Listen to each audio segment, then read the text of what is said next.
je vais te montrer 5 étapes indispensables pour créer ton business. Et yo tout le monde, c'est Nouveau Riche. Dans cette nouvelle vidéo, je vais te montrer étape par étape comment créer ton business dans les meilleures conditions et ainsi augmenter considérablement tes chances de réussite. Avant de débuter, si tu n'es pas encore abonné à la chaîne YouTube, je t'invite à le faire. Je fais des vidéos sur le business et l'investissement qui t'aideront à atteindre la liberté financière. Présentation faite, passons à la vidéo. Étape 1, trouver l'idée. C'est la première étape et c'est pas forcément la plus simple. Certaines personnes vont avoir des idées de business à lancer tous les matins sur le trône, d'autres n'en auront aucune.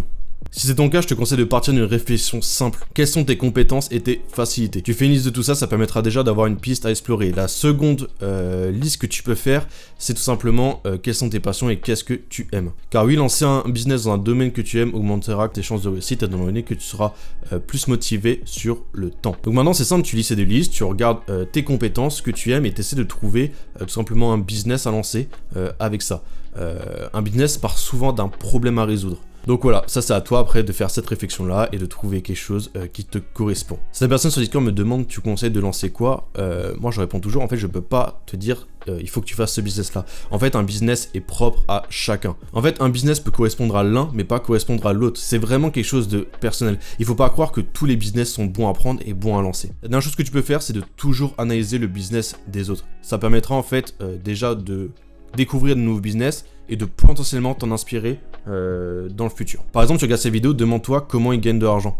Derrière la chaîne Nouveau Riche, il y a 3 revenus différents, essaye de les reconnaître. D'ailleurs, je suis curieux de voir votre analyse, donc dites-moi en commentaire, selon vous, c'est quoi les 3 sources de revenus de la chaîne.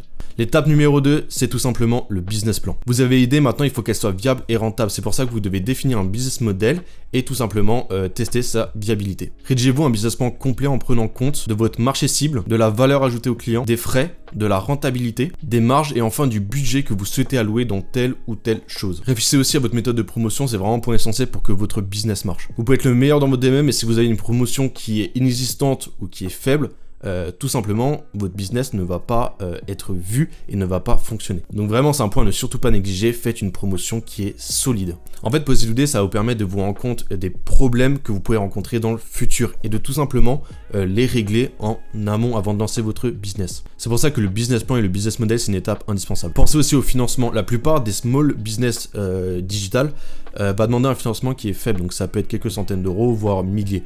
Mais dans les deux cas, vous allez pouvoir financer tout simplement de votre poche. Soit une épargne que vous avez déjà sur votre compte en banque, ou soit tout simplement vous travaillez quelques semaines, quelques mois pour pouvoir financer ça. Par contre, il va y avoir des business qui vont vous demander un gros financement de départ. Donc pour ça, vous avez donc 2 choix qui s'offrent à vous. Soit vous tournez vers tout simplement un crédit, soit vous tournez vers une levée de fonds.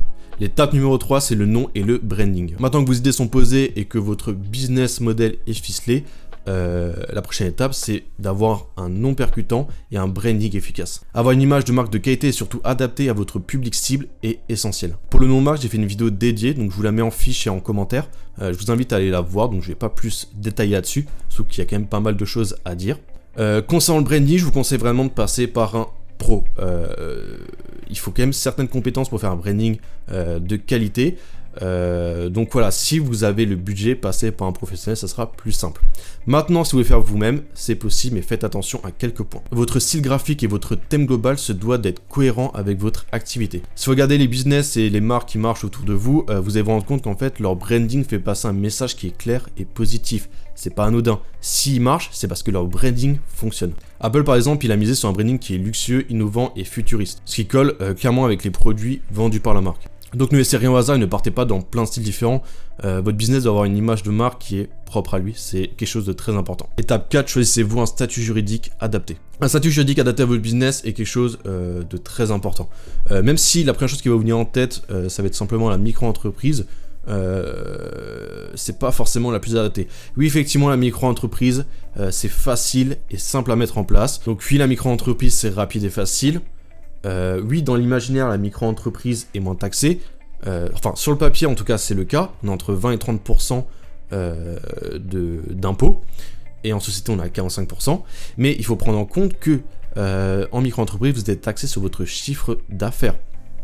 Alors qu'en société, vous êtes taxé sur votre salaire. Ça veut dire que si votre business vous génère beaucoup de frais, ça sera peut-être plus judicieux de se tourner vers une société car tout simplement ces frais seront exonérés d'impôts, vu que ça sera que votre paye, ce que vous vous versez, qui sera taxé. Si vous êtes en micro-entreprise, tout ce que vous gagnez, vous devez le déclarer. Donc ça veut dire que si vous devez acheter du matos, payer un freelance, etc.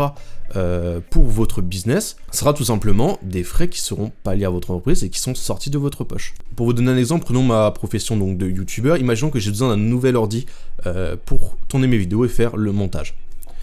Si je suis en micro-entreprise, tout simplement, je devrais payer sortir de ma poche après l'imposition. Parce que je vais me verser, par exemple, je sais pas, je vais prendre un truc tout bête, la publicité YouTube, je vais me verser donc ce truc-là, je vais le déclarer, donc je vais avoir 30% qui sera prélevé, 24%. Donc voilà, du coup mon ordi en fait partira avec un malus d'imposition au niveau de l'achat. Par contre, si je suis en société et que je m'achète un nouvel ordi, je vais tout simplement pouvoir faire passer ça comme frais d'entreprise. C'est-à-dire que je vais pouvoir tout simplement payer avec la carte professionnelle directement mon ordinateur. Étant donné que ça c'est payé avec le compte de l'entreprise et non avec mon salaire, il n'y a donc aucune imposition dessus. Donc voilà, je vous conseille vraiment de vous renseigner, faites attention quels sont vos frais quoi. Si vous avez des frais très importants, une société peut être quelque chose de judicieux à mettre en place, même si c'est plus long et plus chiant. Petite précision, la micro-entreprise est limitée à un chiffre d'affaires annuel de 72 600 €. Donc pareil, si par exemple vous commencez en micro-entreprise et qu'un jour votre business commence à se développer et gagne de plus en plus, vous devrez dans tous les cas changer de statut à un moment donné. Étape 5, testez et lancez-vous. Tout est prêt, donc voilà, vous êtes prêt à vous lancer, vous avez votre business plan, vous avez votre nom, votre branding, votre idée de malade. Mais avant de vous lancer, passez par une phase de test si c'est possible. Je m'explique.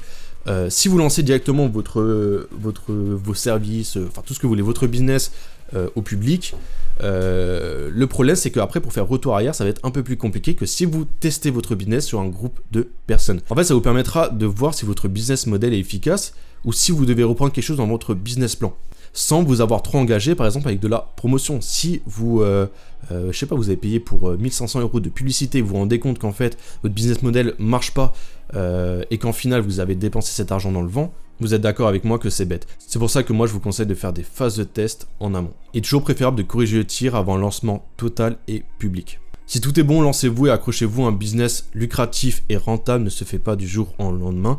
Donc voilà, gardez la motivation. Vous avez passé par des phases compliquées, vous avez passé par des échecs, par des défis à surmonter. Mais voilà, ça fait partie tout simplement du business, de l'entrepreneuriat. Et puis c'est des choses qui sont totalement inévitables. Je t'ai mis en fin de vidéo une playlist développer son business. Donc je t'invite à aller la voir. Je pense qu'il y aura quelques vidéos qui vont potentiellement t'intéresser si tu es en phase de créer ton business ou en train de le faire. Donc voilà, je t'invite à regarder. C'est tout pour cette vidéo. Si elle t'a aidé ou si elle t'a plu, je t'invite à mettre ton meilleur like et à t'abonner à la chaîne YouTube. Je fais des vidéos sur le business et sur l'investissement. Il y a aussi un Discord de la communauté que tu retrouveras en description. Salut tout le monde, c'était Nouveau Riche.